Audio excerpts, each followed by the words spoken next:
Olá pessoal, sejam bem-vindos à nossa aula número 6 de liderança estratégica. Hoje nós vamos falar sobre cenários e riscos. Com relação a cenários, os líderes estratégicos eles são os responsáveis por levar suas organizações ao futuro que é desejado. Diante das incertezas e complexidades, eles precisarão desenvolver duas competências que são importantíssimas. A primeira delas é trabalhar com cenários e a outra é com riscos. Nessa imagem que vocês estão aí vendo ao lado, nós vemos o quadro de incertezas que o líder deve gerenciar por meio de cenários e riscos que são possíveis. Então, o objetivo da nossa abordagem será despertar o interesse de você que é estudante desse curso pelos assuntos em pauta que estão aí na imagem. E inicialmente nós vamos precisar definir o que são os cenários. Segundo Godet, cenários representam um conjunto formado pela descrição de forma coerente de uma situação futura e do encaminhamento dos acontecimentos que permitam passar da situação de origem à situação futura. Então, pessoal, um cenário ele é composto pelos seguintes elementos: pelo título, a filosofia ou ideia-força, os atores, as variáveis, a cena e a trajetória. E existem vários métodos para a elaboração e a análise de cenários com destaque para os seguintes autores, no caso, Godet, Porter e Grunbeck, que é um autor nacional. E é importante aqui ressaltar que o estudo dos cenários ele não permitirá a descoberta do futuro, vamos dizer assim, metaforicamente falando. O exercício de se trabalhar com cenários nos permite construir o futuro, influenciar na construção desse futuro e reduzir os riscos de um futuro incerto. Em termos relativos, isso é possível a partir do momento que a organização pode se preparar, mobilizando seus recursos tangíveis e intangíveis para os cenários visualizados. Bem, pessoal, vamos trazer à reflexão o evento emblemático do 11 de setembro de 2001, que foi um acontecimento que chocou o mundo. Veja essa imagem aí ao lado, né? E a gente observa que a ação terrorista, a gente faz o seguinte questionamento: será que ela poderia ter sido evitada? Então, gerenciar riscos numa situação dessa nunca vai ser fácil. Até porque o trabalho com cenários pode, nesse sentido, ajudar nesse tipo de trabalho. E o que a gente observa é que em 1993 houve uma tentativa de ação terrorista nas Torres Gêmeas e esse evento poderia desencadear, nós perguntamos aqui, será que ele poderia desencadear um cenário a ser elaborado e acompanhado? Então, ressalvadas as nossas crenças pessoais, nós observamos que nesse aspecto o futuro ele não é possível. Nesse sentido, é muito pertinente a citação de Arie de Gauss, que era chefe do grupo de planejamento estratégico da Shell Oil Company, e ele disse que não é possível saber e não importa qual será o futuro. E surge para a gente aqui uma pergunta que é relevante: o que faremos se tal cenário acontecer? Se um cenário como esse acontecer? Em resumo, o trabalho com cenários pode nos levar a reduzir as incertezas e a nos prepararmos em melhores condições para o futuro. E nesse sentido, Gauss ele ainda acrescenta que o objetivo da Shell ao trabalhar com cenários nunca foi o de acertar o futuro, mas sim estabelecer elos vitais entre o processo organizacional, como formulação de estratégias da inovação também, da gestão de riscos, das relações públicas e o desenvolvimento de lideranças.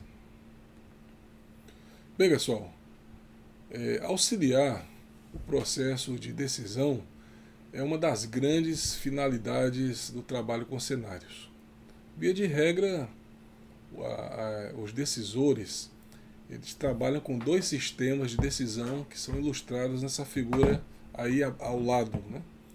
No sistema 1, as decisões são tomadas de uma forma mais intuitiva a partir de experiências vivenciadas pelo decisor. É uma decisão na qual prevalece a componente emocional.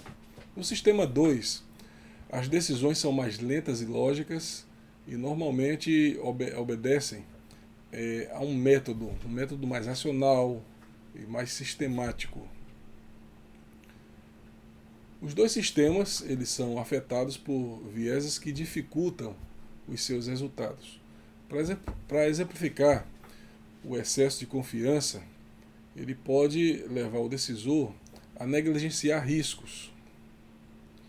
Por outro lado, o pensamento em grupo pode levar o decisor para manter a harmonia, a buscar o consenso, que nem sempre é a melhor decisão.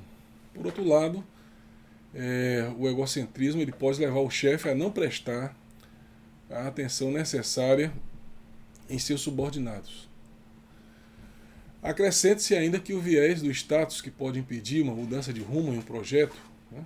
Por exemplo, o projeto é deficitário, mas os investimentos foram de tal monta que o líder aceita continuar, quando o correto seria parar o projeto. Bem, pessoal, as etapas desse método constam nessa figura ao lado. Você pode observar aqui, nesse método de Gumbeck, da construção de cenários, nós temos a definição do problema, que é composta da pesquisa, do processamento. O processamento tem algumas etapas e tem a conclusão também, que está relacionada com a interpretação de cenários e, por fim, a sugestão, que é a estratégia. Para o desenvolvimento do método, a organização deve preparar recursos humanos e uma estrutura para os trabalhos. Tais aspectos eles são apresentados na figura aí ao lado. Note que a estrutura impessoal ela é composta por profissionais da organização e por consultores externos. Apenas para exemplificar, por exemplo, o Exército Brasileiro, em um dos seus trabalhos, contou com a opinião de mais de 3.000 especialistas. As próximas ilustrações que nós vamos colocar trazem o método completo, apenas a título de conhecimento de vocês, ok? Bem, pessoal, avançando aqui na nossa aula, nós vamos falar sobre o gerenciamento de riscos. O gerenciamento de risco é definido como processo de identificação, análise, desenvolvimento de respostas e monitoramento dos riscos com o objetivo de diminuir a probabilidade e o impacto dos eventos negativos e aumentar a probabilidade e o impacto dos eventos positivos. Seu espectro ele pode ser identificado na ilustração que está aí ao lado.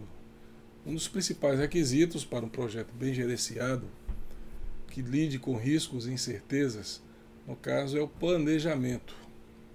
A etapa de planejamento ela é fundamental para que o gerente de projetos possa visualizar o futuro e consiga prever as adversidades que deverão ser enfrentadas durante a execução das atividades. E assim sendo, pessoal, os riscos estão diretamente ligados ao fracasso ou ao sucesso de um projeto. Sendo assim, um projeto necessita ser bem controlado por um profissional capacitado, que deve estar preparado para qualquer casualidade que possa ocorrer e apto a resolvê-lo sem ter que parar ou comprometer todo o planejamento. Porém, o nosso pensamento ele é linear, ou seja, nós usamos dados do passado para tentar, vamos dizer assim, identificar o futuro. E a maneira como projetamos o futuro é importante, mas não se pode considerá-la correta. Afinal, existem incertezas que devem ser levadas em consideração. É preciso deixar claro que não temos certeza do que acontecerá no futuro, e nesse aspecto é possível identificar e mensurar alguns riscos, mas as incertezas elas ainda farão parte do dia a dia de um projeto. Riscos e incertezas são conceitos distintos que precisam ser analisados e considerados para um projeto de sucesso, pessoal. E nesse sentido, nós vamos apresentar para vocês também o que é que você precisa saber sobre risco e incerteza em gestão de projetos. E é por isso que é importante que você preste bastante atenção. Vamos falar um pouquinho aqui da relação entre informação e incerteza. Primeiramente, é preciso saber diferenciar conceitualmente alguns termos da gestão de projetos, como risco, incerteza e ameaça. O risco nada mais é do que a medida do montante de incertezas existentes e está diretamente ligado ao nível de informação disponível.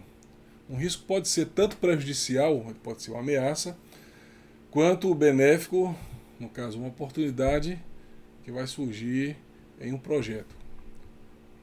Já a incerteza, por sua vez, é a falta de informação, de conhecimento sobre o resultado de uma ação, decisão ou evento. Por fim, a ameaça pode ser definida como um determinado evento que leva o projeto a uma direção que não é favorável. Assim, pessoal, pode-se afirmar que as incertezas em um projeto podem levar a riscos que são indesejáveis. Portanto, é essencial obter a maior quantidade de informações possíveis, transformando incertezas em riscos.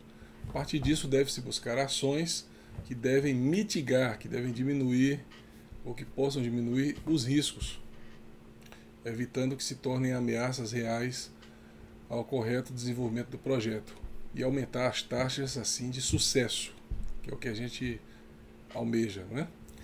Então, não adianta apenas, pessoal, identificar os riscos, mas é necessário gerenciá-los.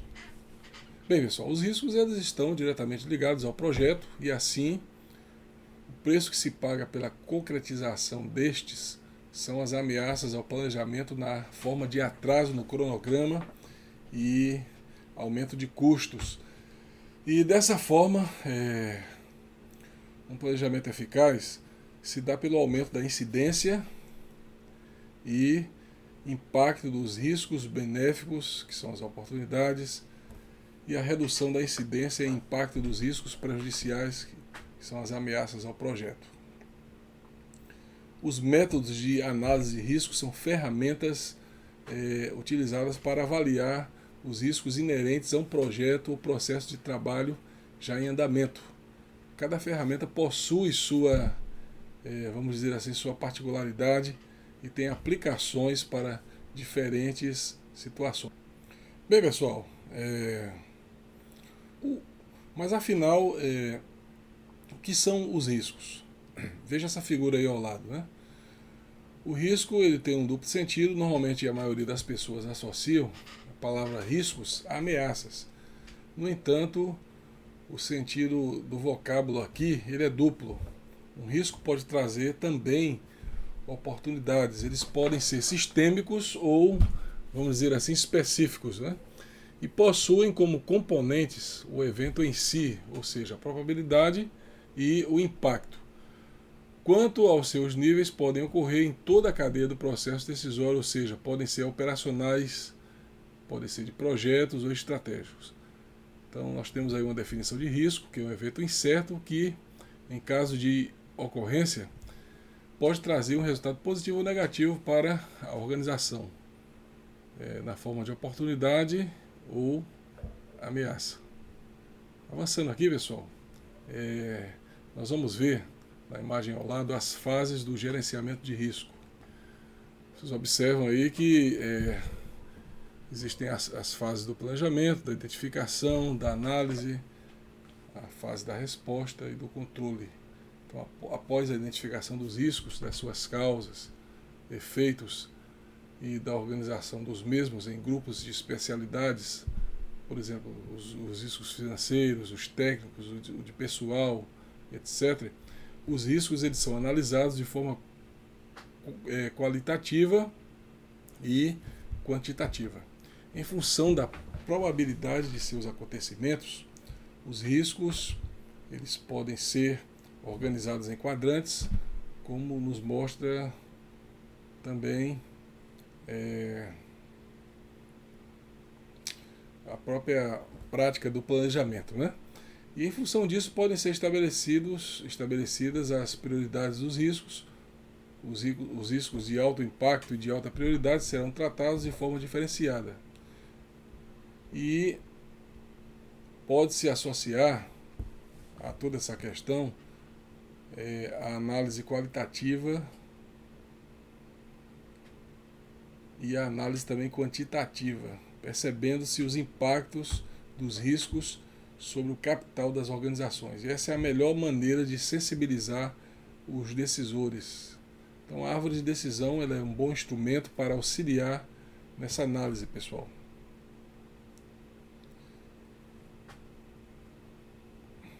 Avançando aqui, veja nessa figura aí ao lado os benefícios do gerenciamento de riscos.